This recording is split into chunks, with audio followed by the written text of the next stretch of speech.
Aujourd'hui, je vais vous parler de mon budget pour le mois de janvier 2023. D'accord? Donc, je prévois mon budget à la hausse ou à la baisse selon mes revenus.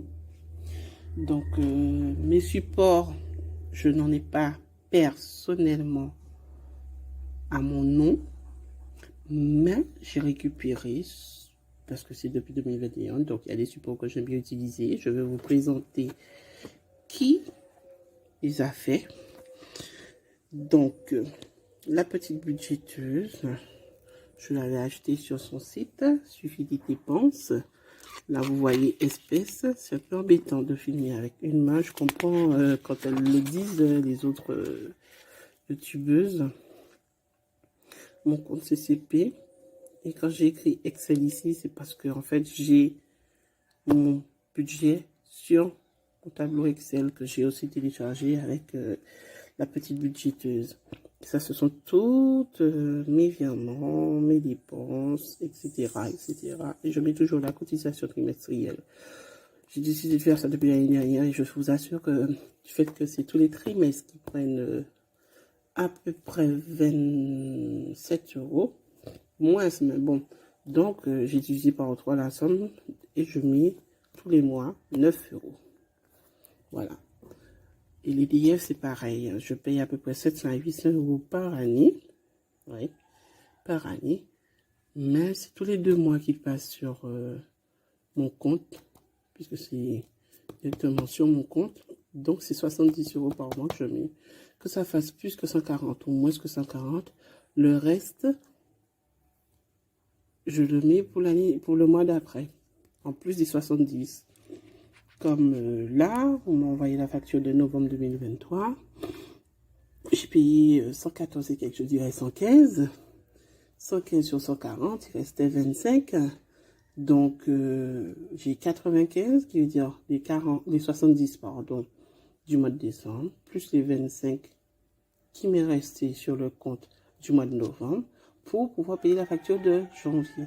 Ça fait plus que 95, c'est pas bien grave, puisque j'ai les 70 du mois de janvier, ça fait 140 plus les 25.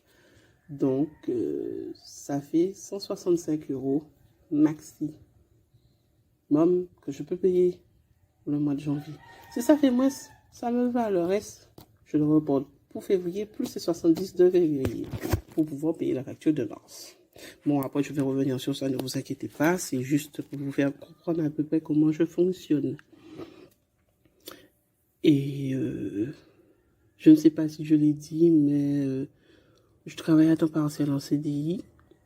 Et bien sûr, j'ai les revenus de mon salaire. Et j'ai la CAF par rapport aux enfants, la prime pour l'emploi aussi. Voilà. Donc, mes différents supports, je pourrais dire, vous allez le trouver dans le descriptif, dans la bio, bien sûr. Et c'est un peu grâce à ces youtubeuses-là que j'ai pu fonctionner en 2021 et que j'ai moins de... Ça m'arrive une fois comme ça d'être vraiment... Maintenant, c'est sûr que 2023, objectif, zéro découvert. Ça, c'est sûr et certain. Parce qu'en fait, de 2021 à 2022, il fallait que je m'adapte, il fallait que je cherche et tout. Et puis, il y a des choses qui ont augmenté. Il fallait aussi augmenter le budget course. Il fallait gérer et tout. Donc, voilà. Donc, voilà. Et sans compter aussi que j'ai aussi fait des défis. J'ai fait des défis de jours fériés, Monopoly, etc. Je vous en parlerai dans une autre vidéo, une autre fois, bien sûr. Là, j'ai stoppé ces défis-là parce que, en fait, là, c'est mettre de l'argent de côté directement en économie. J'aurais pu prendre comme base les défis pour pouvoir avancer, mais j'ai décidé de faire autrement. Par rapport au fonctionnement, je me suis sentie plus à l'aise parce que les défis, je me dis, bon, ça veut dire que toutes les semaines, il faut que je fasse, voilà. Et là, tous les mois, comme c'est au mois que je fonctionne, moi, donc, c'est plus pratique pour moi de mettre quand l'argent arrive sur le compte. Je sais qu'avant le 9 du mois, je perçois mon salaire à la fin du mois précédent et la CAF au début du mois. Donc, j'attends j'ai mis un virement directement. Ça sort sur mon compte. Le 8, je n'ai pas ces sommes-là sur mon compte à la base. C'est jusqu'au 7 que ça sort sur le compte. Puisque la banque postale, le lundi, ils font pas de virement. Donc, si ça tombe sur le 7 lundi ou le 6 lundi, ils ne font pas le virement. C'est le lendemain qu'il faut le virement. Donc, je suis obligée de m'arranger, excusez-moi, pour faire tout ça.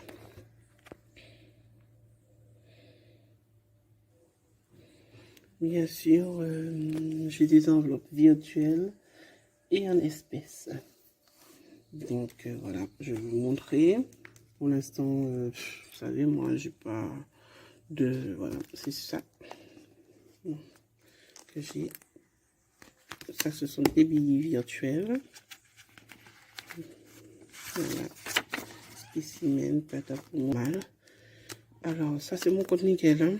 Par contre, il y a un compte nickel a pour but de mettre de l'argent à côté pour la première communion et le baptême de ma première fille. Parce qu'elle est en catéchumina, elle n'a pas été baptisée quand elle était toute petite. J'ai préféré la faire toute grande. Ma deuxième aussi, ça sera pareil. Donc, voilà. Donc, j'ai décidé de... J'ai déjà pré-rempli parce que je sais que ce compte-là, je n'y touche pas du tout. Donc, voilà. Donc, ça se présente comme ça. En 2022, en décembre, il y avait 100 euros. En janvier 2023, plus 100 euros, donc 200 euros. En février, plus 100 euros, donc 300 euros. En mars, plus 100 euros, égale 400 euros. À partir d'avril, mes revenus vont un peu baisser. Donc, j'ai préféré faire jusqu'en mars pour cette enveloppe-là. D'accord? Ensuite, là, j'ai barré, ça fait un peu pas propre, mais je dois refaire les enveloppes, mais j'ai pas encore eu le temps de les faire. Parce que vacances scolaires, vous savez ce que c'est avec les enfants. Donc là, c'est le fonds d'urgence.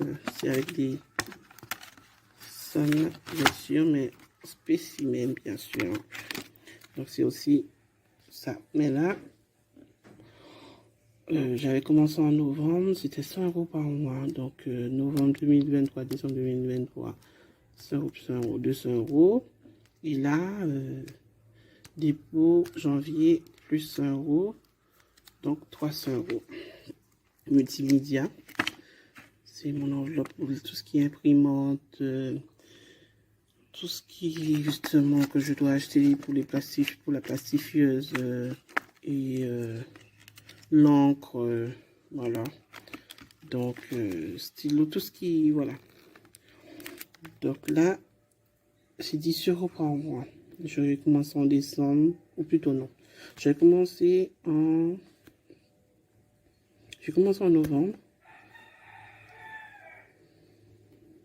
Comment vous expliquer ça?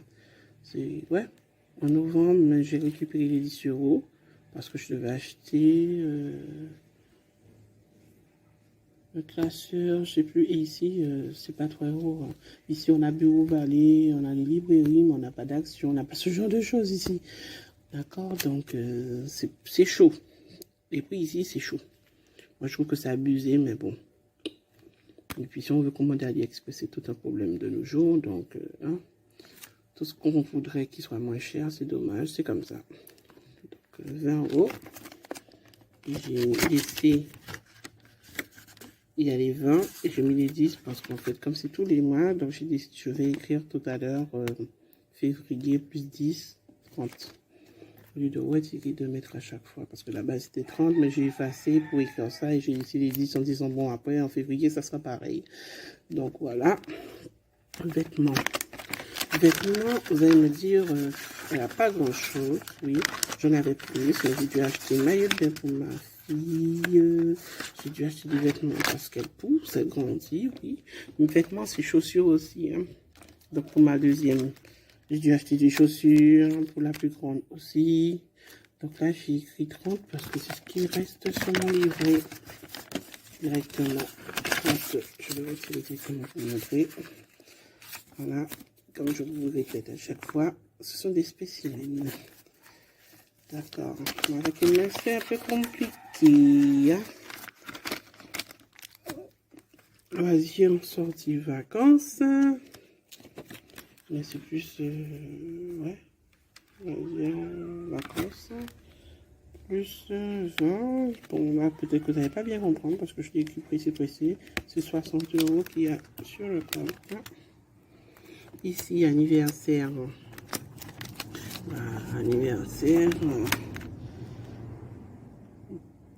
Au 1er en janvier, c'est plus 20, donc 110. Et là, je n'ai mis que 100. Je n'ai pas mis les 10. Je suis mauvais élève. Hein.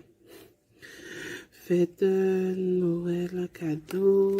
Parce que moi, je mets anniversaire, c'est tout ce qui est repas, gâteau, voilà. Et les cadeaux sont à part parce que c'est pas tout le temps que j'offre des cadeaux à mes enfants.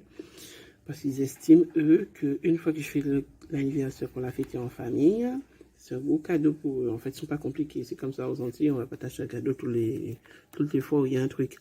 Et moi, je fais exactement comme ma mère quand elle avait à peu près mon âge, puis qu'elle n'avait pas encore d'enfant à cet âge-là. Ouais, bref. Ma mère nous a eu assez tard quand même. Hein. Donc, elle n'attend pas exactement les fêtes de Noël ou les fêtes d'anniversaire ou les fêtes de quelque chose. Quand elle voit quelque chose qui te fait plaisir, tu as demandé quelque chose qui tu aimes, ben, c'est comme ça qu'elle fonctionnait. Elle nous achetait la chose et puis elle nous l'offrait parce qu'après, on ne sait jamais. Je ne suis pas pessimiste ni négatif, hein, mais après tout ce que j'ai déjà vu dans ma vie, je me dis que heureusement que je fais comme elle. Parce que demain, tu ne sais pas si tu verras demain. Donc, tu as acheté la chose pour mon frère, elle t'a demandé telle chose, tu as voulu faire plaisir, tu le lui donnes. Et s'amusera avec. Au moins, ça sera sans regret. C'est comme ça, moi. C'est comme ça. En fait, je fonctionne comme ça pour les autres. Mais moi, quand je veux quelque chose, je prends 1000 ans avant de l'acheter. Merry Christmas. Merry Christmas. Ça n'a rien à voir. Hein. Merry Christmas, c'était les 5 € que je mettais ici, en fait. Voilà, défi 5 €. Je les ai mis dans ma... Je les ai mis dans celui-là parce que je savais bien que j'avais quelque chose comme ça quelque part. Je le cherchais partout et je l'ai trouvé. Donc, il n'y a que là, ces enveloppes-là, c'est des budgeteuses comme Angéline qui a démontré comment faire. Voilà. Il y a dans ma description, vous verrez tout, je mettrai tout pour vous. Parce qu'il y en a que j'oublie, parce que j'ai suivi tellement de personnes et je suis abonnée à tellement d'endroits que voilà, si je continue à blablater comme ça, on va monter à 50 minutes et vous n'aurez pas trop envie de regarder cette vidéo. Je vais vous comprendre d'ailleurs, parce que moi j'aime pas trop les vidéos trop longues. Donc voilà. Donc là, c'était en octobre, novembre, les retraits bien sûr, et puis là... Voilà, donc il me reste 20 € et c'est exactement ce que j'ai ici. 20 €. 1, 2, 3, 4. J'essaie de vous montrer comme ça. Donc, j'ai pas écrit là. J'ai préféré mettre épargne-moi ici. Il n'y a rien, bien sûr. Il n'y a rien. Voilà. Donc ça, c'est les virtuels. D'accord. Voilà. Et là, c'est espèce. Voilà. Et j'utilise mes défis 5 € pour le plaisir. Et parfois pour l'argent de poche de ma fille de 9 ans. Ainsi que des 2 € et des 1 € en monnaie que je mets exactement. Ça dans mon petit cochon qui est ici. Là, c'est spécial pour ma deuxième fille. Donc, je mets tous les 1 € dedans et c'est après que je compte un argent de poche. Si vous voulez, je vais vous en parler une autre fois de l'argent de poche parce que j'ai cherché et tout. Et c'est comme ça que je fonctionne et je m'en sors très bien. Il y a une partie qui va sur le livret A à partir de 6 ans. Et une partie en espèces que je leur donne et qui contribue à faire ce qu'ils veulent. C'est comme ça que j'ai fait avec ma première. La deuxième, comme elle a moins de 6 ans, donc tout son argent va directement sur son livret. Ça lui fait une belle somme, sans côté que j'ai un prélèvement tous les débuts de mois d'une somme, selon mon budget, soit 50, soit 70, soit 100, ça dépend, qui vont directement sur son livret A. Et là, en fait, je mets la monnaie ici Tous les 1 euro, j'ai décidé de les mettre là parce qu'elle a 4 ans. Dans 2 ans, elle aura 6 ans. Oui, mais entre-temps, sa sœur, je lui donne 1 euro de haut. Ça dépend de par rapport à son âge. Bon, je vous en parlerai une autre fois dans une autre vidéo.